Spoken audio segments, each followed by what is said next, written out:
Hello and welcome to the 9th part of the Introduction to Haskell course, where we will be looking at interactive programming in Haskell.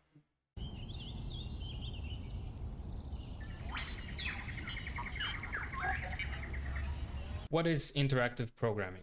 So far, we've only been looking at pure Haskell values and pure functions, so each function that we wrote had a clear map of input to output values, right? And the same input always produces the same output in pure functions.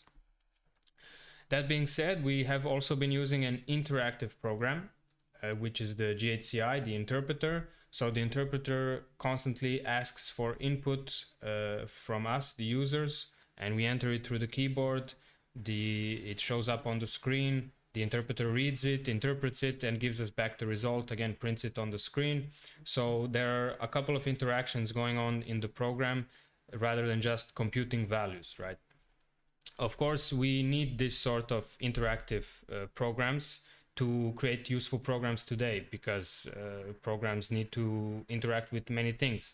In the example of GHCI, they need to interact with the user, or we can say also interact with the computer screen and so on. Maybe the program needs to interact with computer file systems. If we need to read or write files, of course, we need an interaction with the file system. If our program needs to make HTTP requests over the internet, of course, there are multiple interactions going on there, and so on and so on. The point is, we need interaction. We need not just pure functions, but we need the impure functions as well to create useful programs. And all of these things, all interactions that the program does outside of simply calculating a value, are called side effects.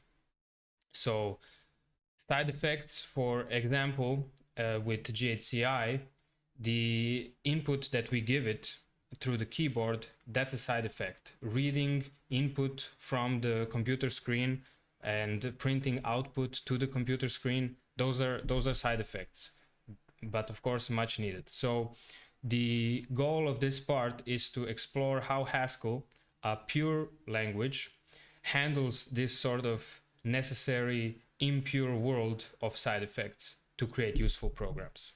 So Haskell does this with input-output actions, or so-called I/O actions. This is a special Haskell type called I/O, which distinguishes impure actions from our pure functions. So it creates a clear line between our pure world and the impure world of side effects. The I/O type can, besides returning a result, interact with the outside world. So it's defined as IOA. A is a type variable here that can represent any type, and this is the returned result of this IO action. So for example, we can have an IO int, which is an action that can interact with the outside world and will finally return an integer or an int. We have a special case of IO, and then here an empty tuple, which in Haskell we called a unit.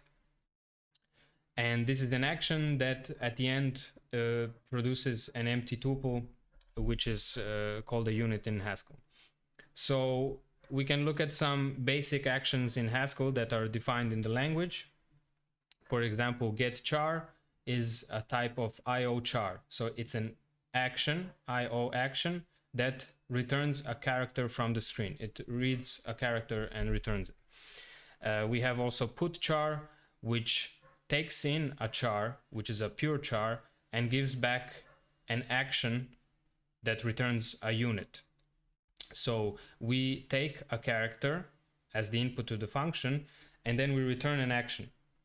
And what the action does is prints the character to the screen. It doesn't return any value, or in other words, it returns unit, which represents no value, because all it does is print to the screen. So IO actions that have this type, IO unit, are actually actions that are ran purely for the side effects, right? They are not used to calculate any value. They are ran only to produce the side effects that they are meant to. So in this example, it is printing a character to the screen. Is the only side effect that this function does, and it doesn't calculate any values aside from that.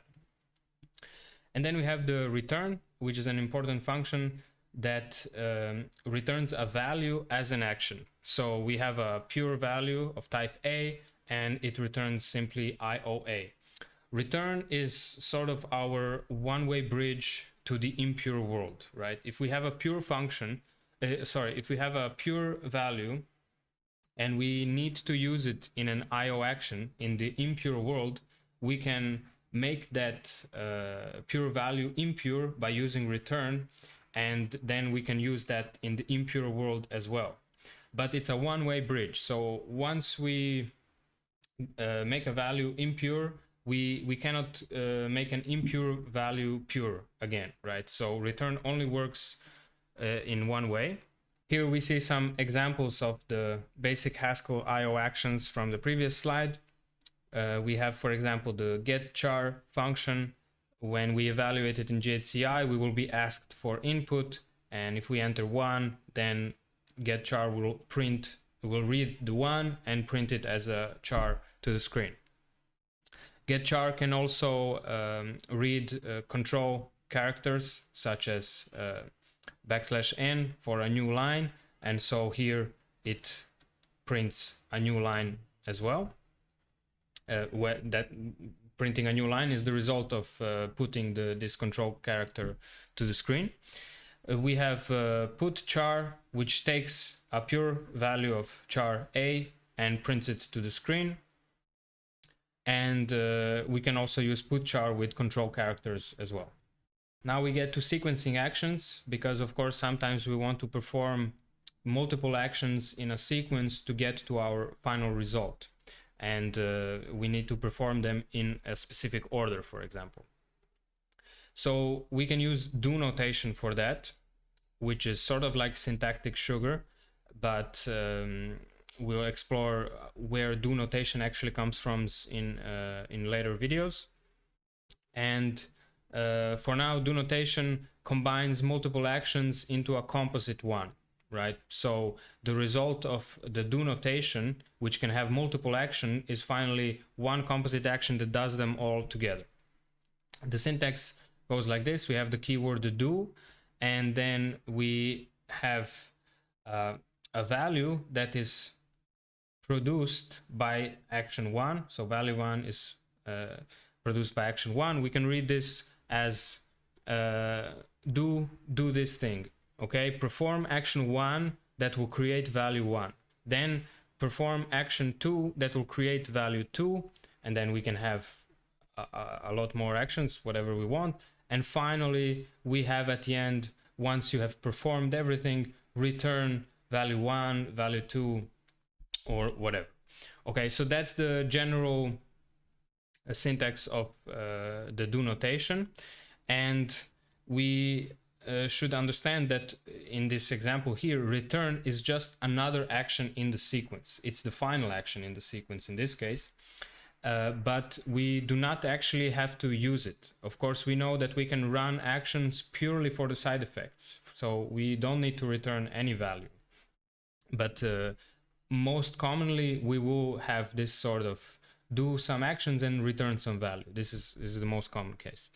Also, the generator arrow that creates the value or assigns the value produced by the action to a variable, value 1 here, is only necessary if we want to store the result value of the action, right? So again, sometimes an action produces a value, but we don't care about it. We still care only about the side effects. Or the action doesn't even produce a value. So we don't need the generator arrow if we don't need to store the value. So for example, this is a hello world do notation, or the IO action to print hello world, and we have the do keyword and two actions, put string ln, so with a new line at the end, and then we say the first string is hello and the second string is world, and we do not use any generator arrows here. Okay, we don't use them. because we don't care. Put string ln doesn't even produce a value anyway, but I'm just trying to show that you don't need to use the generator arrow if you don't want to store the value, and you don't need to use return if you don't want to return a value. So of course here we are also not using return, mainly since our IO action produces just an empty tuple, or in other words doesn't produce anything, right? It's just ran for the side effects of printing hello world to the screen. That was the introduction to interactive programming in Haskell, and of course it is just an introduction, but I think to learn more about it, the best way is through practice in this case. After all, it is interactive programming. So we're going to do an exercise. We're going to implement a numbers guessing game, which is a simple game between two players. The first player enters a number which is hidden from the screen, and the second player then has to guess the number. If the second player guesses right, the program ends, the game ends. But if he or she guesses wrong, then the program gives feedback about the guess, meaning if the guess was too high or too low. Okay, so this is what we're gonna implement, and without further ado, let's get into the practical session for this part. Let's get started with implementing this numbers guessing game. I think a good way to start is just to think of how we are going to implement this and what we need the implementation to do. So, and sort of list out the steps we wanted to do. So the first thing we wanted to do is read a secret number, right? That's pretty much it. That's the first thing, right? Read a secret number. Then second thing is, well, it's pretty much play the guessing game with this secret number. And this can be broken down into a few steps. So when we start playing the game, we have to read a number, a guess number this time. Then we check if guess is correct.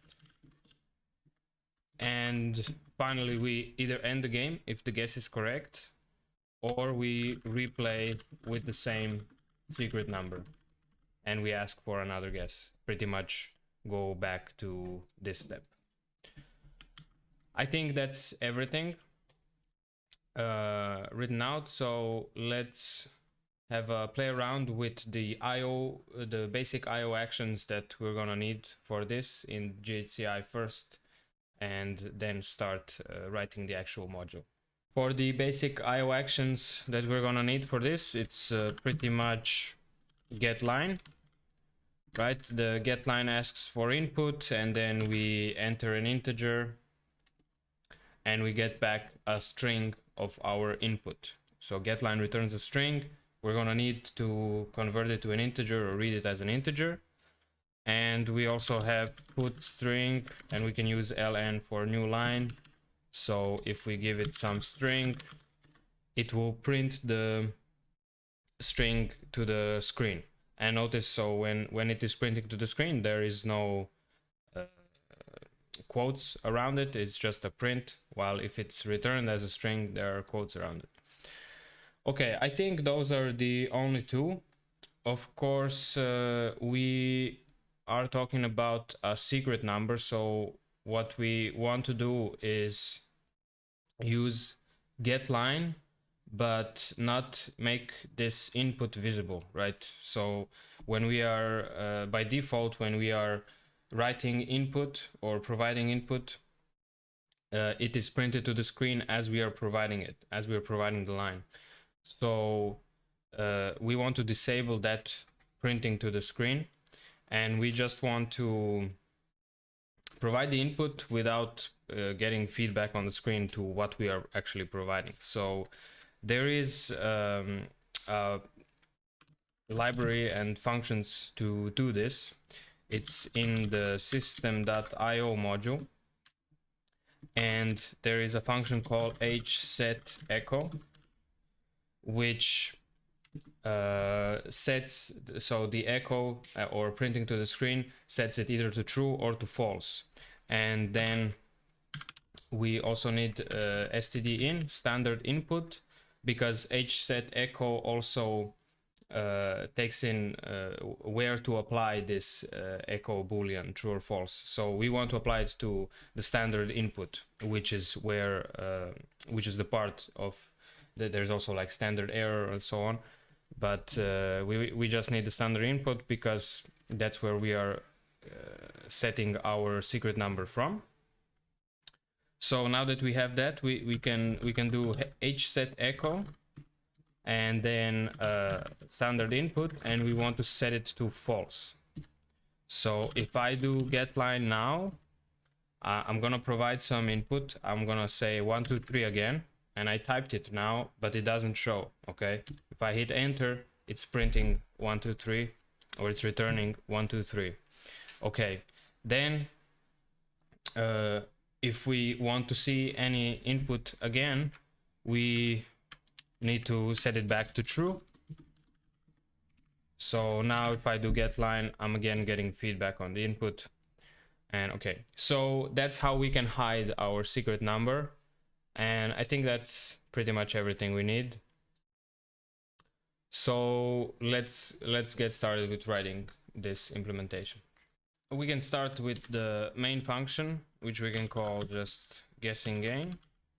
And the type signature for this function is just IO, because yeah, it doesn't take any parameter when we want to start the game. We just start it, and it's IO because of course there's gonna be side effects to it and interaction with the screen and so on. So guessing game.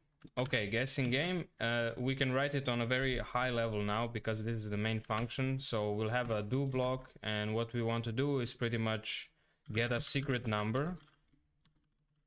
So secret number is going to be a result of an action, which is going to be a function called get secret number. So we have to define this function. After we have the secret number, according to our step 2, we just want to say play. So play is going to be a function that we use to play the game, and we're going to play the game with the secret number. Okay, it's going to take an argument of secret number or an integer and play the game. That's pretty much our two functions for the main function that we need to define: get secret number and play. So let's start with get secret number. Okay, what's the type signature? I think again it's just IO. Sorry, so actually from the secret number we are actually going to return the secret number, so it's IO int. And what is this function? We can write a do block. We can say put string ln, so we can provide some message to the user like player 1 set the secret number.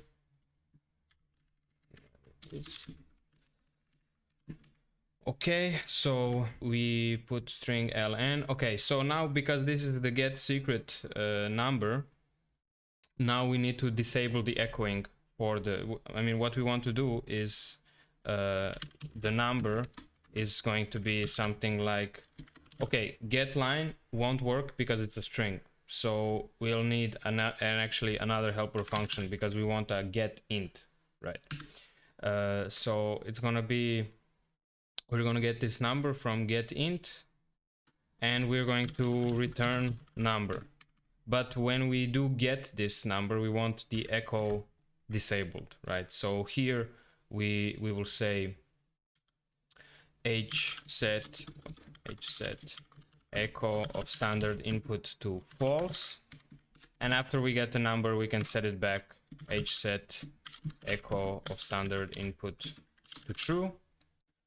Okay, we need to import these functions. So from system.io we import standard input and hset echo. Okay, so now this works. We don't have the getInt function, so let's define the getInt function. It's going to be an IO action because we're going to read it from the screen, and it's going to return an integer.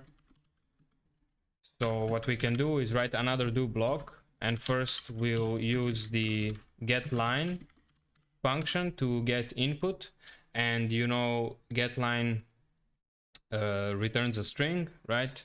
So what we need to do when we return our integer, we need to read from the read class, the method from the read class applied to input, and we want to do it as an integer. So now we will return an integer of the input if the input can be parsed as an integer. If not, it will throw an exception, which is okay for us for now.